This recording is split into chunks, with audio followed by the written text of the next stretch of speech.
Hey guys, Retro Reviews here again, bringing some more video reviews out now. And I figured I've been on hiatus long enough and I might as well try doing something new here. I figured I might as well go ahead and start reviewing the Master Grade Gundam model kits that I've been building lately.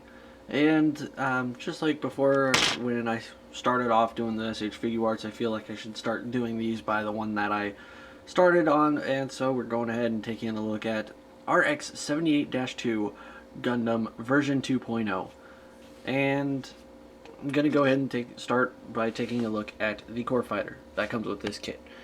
And it is a very nice core fighter, very small, and well, not too small. It's just like mini bot size for Transformers, basically. It is essentially 1 to 100 scale, which all the master grades are, which essentially means that if you were to put a ruler on it facing the centimeter side, whatever centimeter it is basically the meter translation to the Gundam, or to what the Gundam would be in real life. So here we have the core fighter. It's not a bad looking core fighter either.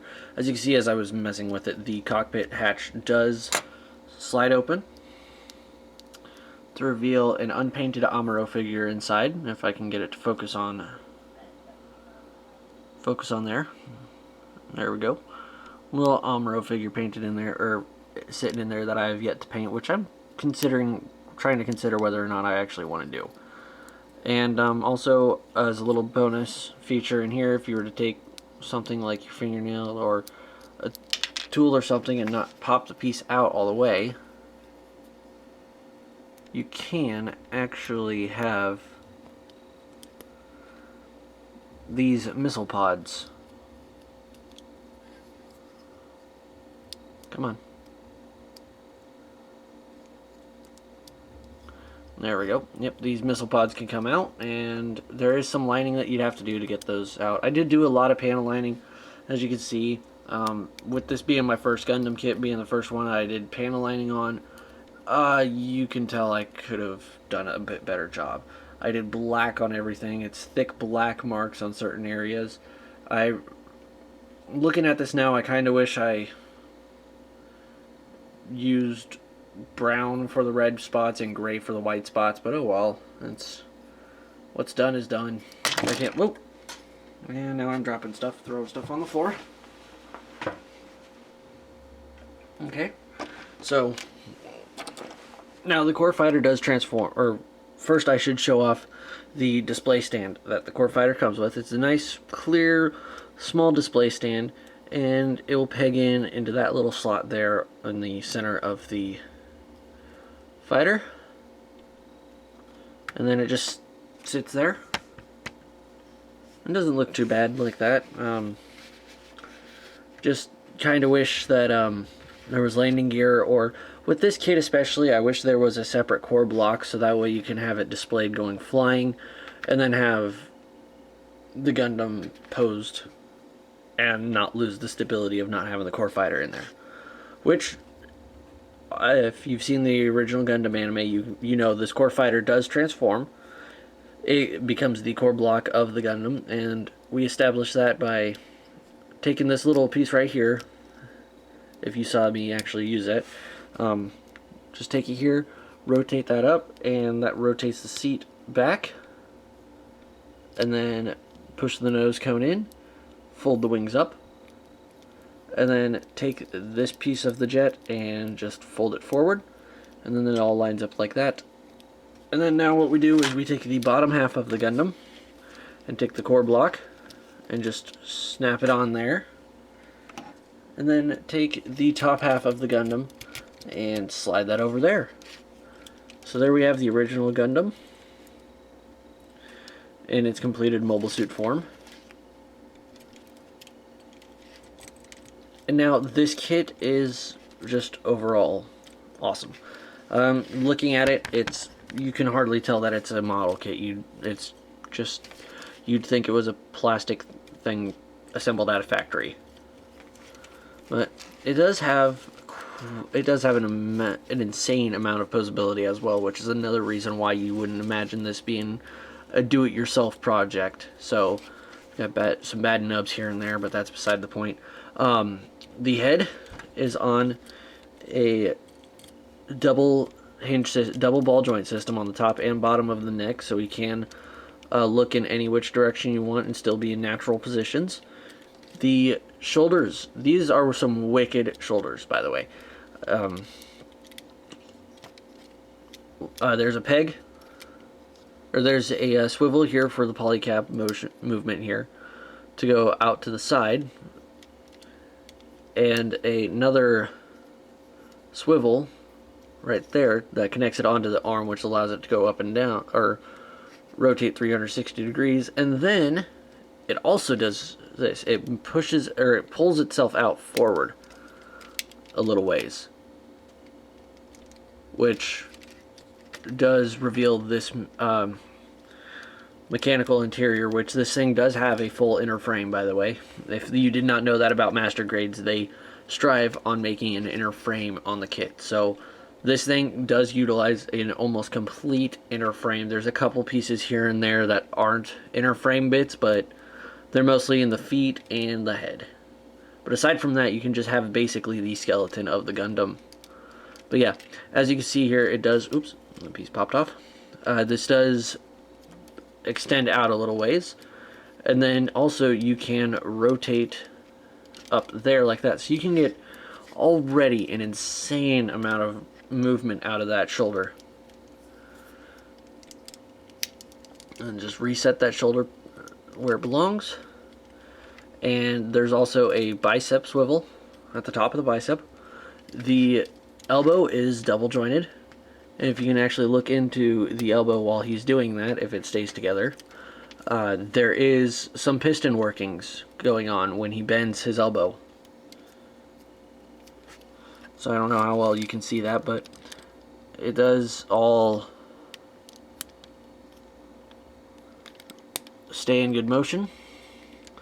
The wrists are on a ball joint, as well as a swivel joint here at the base of the hand. And then these fingers are pretty insane as well. We have ball joint. That was my phone going off. We have ball joint at the base of the thumb. That's kind of standard on almost every master grade. And then we also have this trigger finger, or all 4 fingers are connected onto the hand with a ball joint. So we do have that, and then also, so we can have that motion, but these 3 guys are all connected here on this knuckle. However, this one goes one step further, and I do have a bad nub on that thumb. Oh my, wow. But it does, yeah, it goes one step further by giving a second knuckle on each finger. So there's all of that amount of articulation. He can splay his hand out. It does look a little weird, being a little disproportionate. And I cannot believe I completely forgot to clean that nub. Oh, yeah, a very awesome amount of articulation just in the arm alone. And you'd think probably with that core fighter in that chest, it is a little restricting on movement in this area. Well, these vents, they actually do pose. If you can get your fingernail in there or something. They do actually bend, or they do flap, kind of, to get any look you want. But he does have side-to-side swivel a little bit. Not too much, but it's enough there. It's enough to be realized. And then it also does hinge back and forth. And it also does rock forward and back as well, which is a lot more than you would expect, considering that there is something in the middle of him. And the awesome thing is, if we were to go ahead and take this out and take the core fighter out, we can set him back in, and it's a little bit loose in the torso, and a little bit, this thing does just hold it together, makes it more stable. But with that in there, all that is regular articulation, so that's nothing. The core fighter does not hamper anything for articulation, and I find that impressive how they managed to do that. The codpiece does open up like it did in the show to replicate its re-entry cooldown that it can do, and the the skirt armor pieces can fold up out of the way and get some impressive bend out of the legs. We do have a single hinge here on the hip itself, as well as outward movement on the hip too, a little bit, not too much, but that's kind of a fully realized split. That's all that it really needs to do. And then also the thigh swivels, as long as you don't separate the armor. So it does have that going for them. And now the legs, there is a double joint in the knee, which, just like the elbows, there is those piston workings in there too. And then we actually do have a second kneecap hiding everything up, so that actually does look pretty nice. And if you're going to ask, no, I'm not going to show off the inner frame on this. I don't want to take this entire thing apart just for that little bit of detail. It is pretty cool looking, trust me. And I do like how this inner frame all works together, but it's not necessarily that big of a deal for me to show off the entire inner frame. But anyways, back down here, these ankle armor pieces are separate pieces. They kind of do their own thing. And then the ankle itself, if I get this piece out of the way, which likes to come off all the time, which I might actually have it upside down this entire time. Nope, never mind. It doesn't even fit that way. You can tell there is more piston workings in there in the ankle, as well as a rocking joint for side-to-side movement at the top of the ankle, and a ball joint at the bottom of the ankle. And there's more pistons there at the front too. And then the foot has a hinge down here at the heel, a hinge in the middle of the foot, as long as you don't tear it apart trying to get it done. Well, it's not wanting to go up. It's not wanting to go unless it tears the foot apart. So let's do it on the other foot as soon as I get that ankle armor piece back on. So yeah, back over, if we go over here on this side, yeah, that is the foot articulation. And then he has a little bitty toe. Don't know where you would utilize that toe movement, but it's there. So, lots of posability. Any pose that you would want this kit to get in, it can do for you pretty much. Now, accessories. We will start off with the most basic of all Gundam accessories, is the shield. A very nice, very big shield, a couple big pieces of plastic slapped together with the cross in the front, a separate piece. On the back here, as you can see, a lot of options for panel lining. I do like it when, I do like panel lining the back of the shields, because even though you might not see it, it's just like, oh, extra detail that pops. And now this guy right here is a hard point, and if you want, if you can put it on the backpack with that little square there, as long as the shield itself does not fall apart while I'm doing so. You can put that piece on, maybe. Come on. Ah.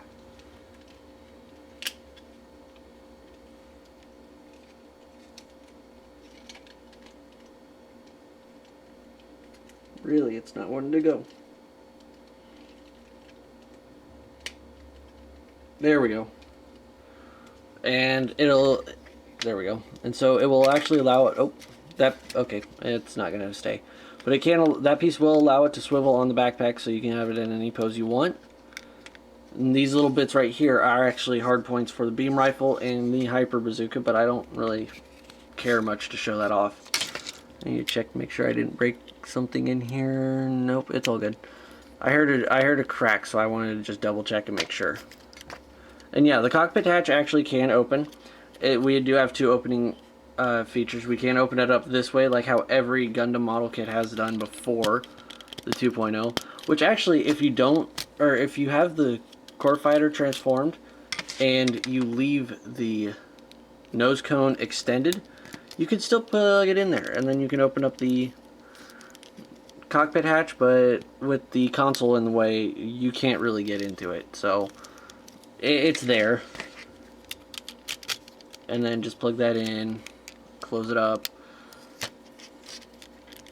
But I don't like the way how you can see the cockpit hatch kind of poking through the armor, so I like having it closed up just so it kind of gives it more of a cohesive look. And then also, if you like the way how it does in the anime, you can slide this piece up and access the cockpit that way. So you can do that, as I forgot to mention. And now, him actually holding the shield is actually really, really simple. What you do is you basically just take the handle, rotate it out a little bit, which this entire assembly is on this whole sliding mechanism, and my thumb just caught the bit of that. And then there's also this slot right, or this little lever right here that actually closes up the eye hole, so if he's hiding behind the shield he won't get hurt, I guess. But you can open up the hand, slide the shield's handle into the palm of his hand, and then take the hard point from before, and there's actually a connector point on the back of his arm, and that allows him to hold the shield. Holds it quite nicely. It doesn't get in the way of articulation all that much. You can still utilize that elbow articulation and get that full 180-degree bend out of the elbow to get that.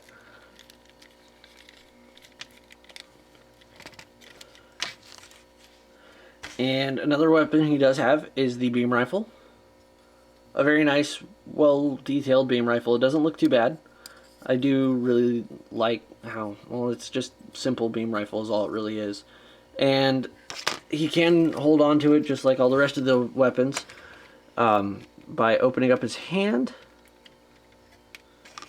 And if you see there on his hand, there is a tiny diagonal-looking peg, which will actually correspond with the peg hole that goes into the gun. It's just a matter of lining the fingers up so they can actually grip the handle.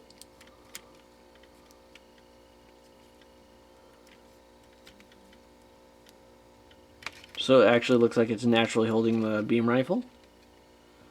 So I do like how that looks.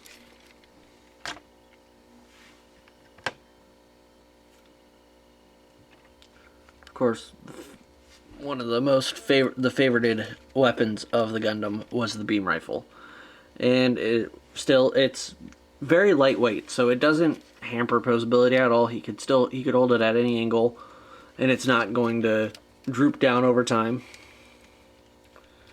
And we can just go ahead and remove that.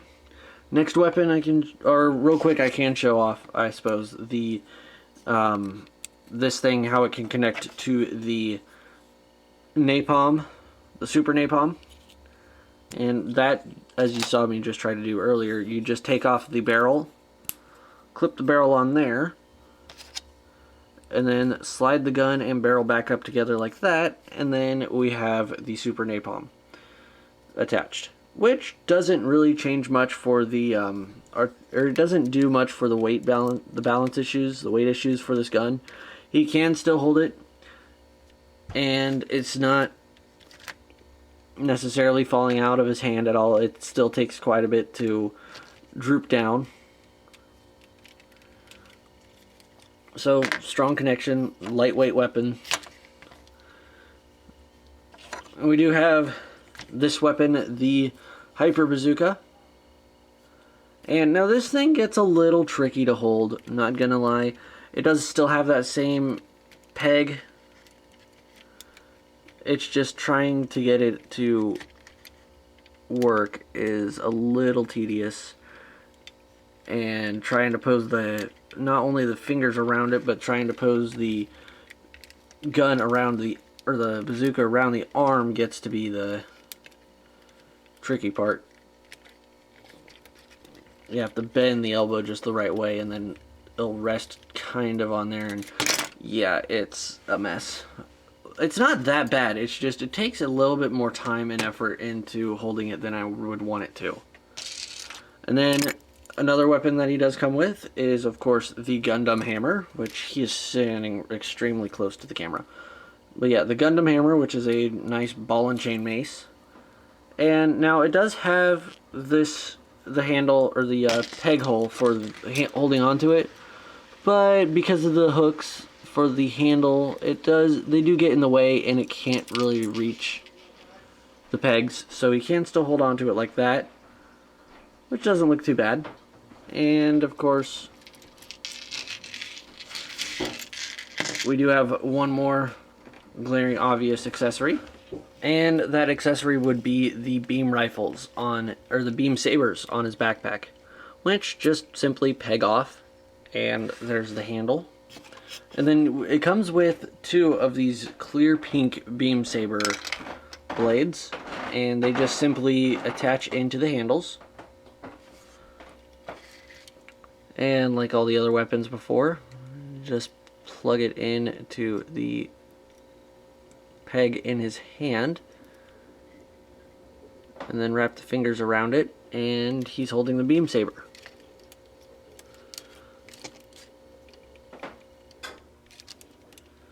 So, not very bad accessories either. And he does come with the one last accessory. It is the beam javelin, which, just simply put, is a javelin version of a beam saber. Simply what you would do is you would take one of the handles off and then just plug the beam javelin into the beam saber handle. And now it does come in that clear plastic, uncolored, which is a little bit of a downer. I haven't gone into actually coloring that yet, but I do plan on doing that in the future, kind of giving it a little clear pink look to it so it would actually pop a little bit better. And then also, as with all Gundam, or with mostly all Gundam master grades, you do get minifigures of the pilots. And now we've got one Gundam is throwing off the focus here. We do have one of Amuro in the regular normal, or in the normal suit, so he's out ready to, or getting ready to fight in the Gundam. And then here we have Amuro in his civilian outfit, but I have yet to get any of those painted. I don't know if I'd ever get to doing that. And then we also do get an action base clip. Now, I don't have an action base that I can actually put this on to show the connection. The 2 action bases that I have are currently in use right now, and I haven't got around to actually getting those guys reviewed yet. So now, or they're not in the queue for reviewing at least. So yes. Now this Gundam is an 18-meter tall Gundam. So basically, like I said with the 1/100, that just means if you take a ruler, you can put him up next to it, and he would be 18. This model kit would be 18 centimeters tall. But for an actual good size comparison, something that you guys might see, or something that some of my channel viewers would be a little bit more familiar to see. I also don't have these guys. I need to get these guys reviewed. I want to get them reviewed so bad. Is the Combiner Wars figures. And that's most specifically the Combiner Wars Optimus Prime Voyager class figure.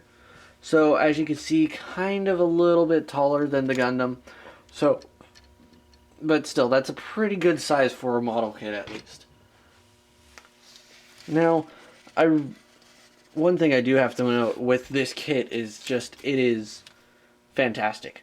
Being one of the first master grades being the first master grade Gundam kit that I built, I kind of spoiled myself a little bit. This is by far, still to date, one of the best master grades that I've done.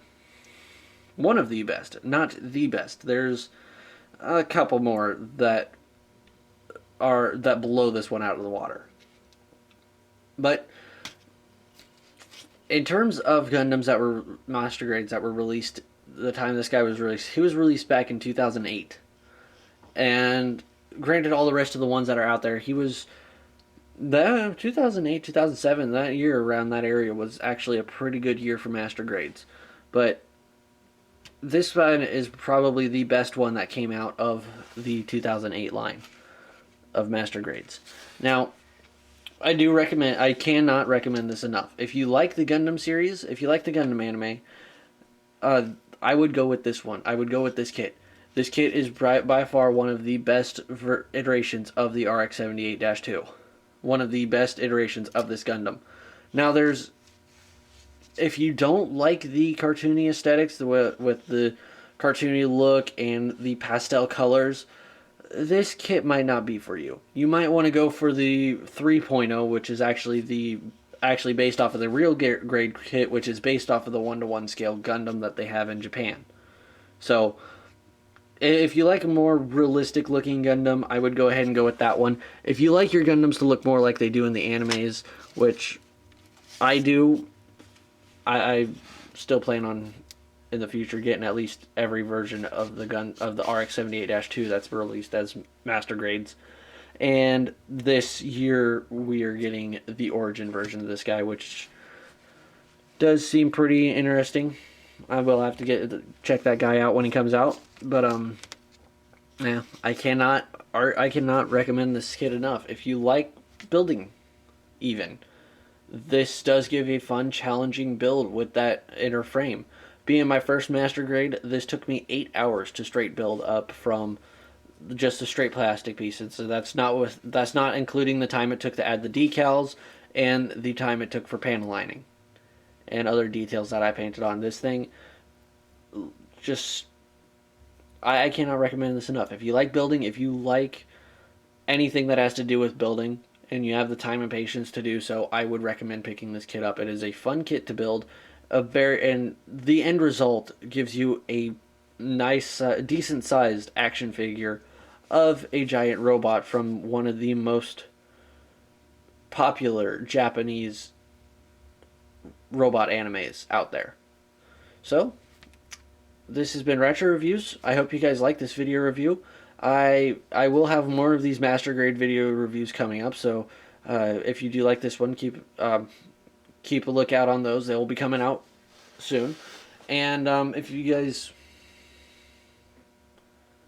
don't forget, I'm kind of shelling myself out here about I don't ever really do this, I guess. But if you guys do like this video review, I don't mind seeing the comments or anything like that. I do like reading comments. I like reading what you guys have to say, and I don't get enough of them, to be honest. I like reading them, and it just shows that you guys actually enjoy the stuff that I do. So if you do like this, please give me a comment, say what you like. If you do, give it a thumbs up, rate, comment, subscribe, you know the drill. I normally don't shell myself out like that, but oh well. But yeah, this has been my video review of the RX-78-2 Master Grade version 2.0, and I hope you guys liked this video review, and I will see you again next time with another review.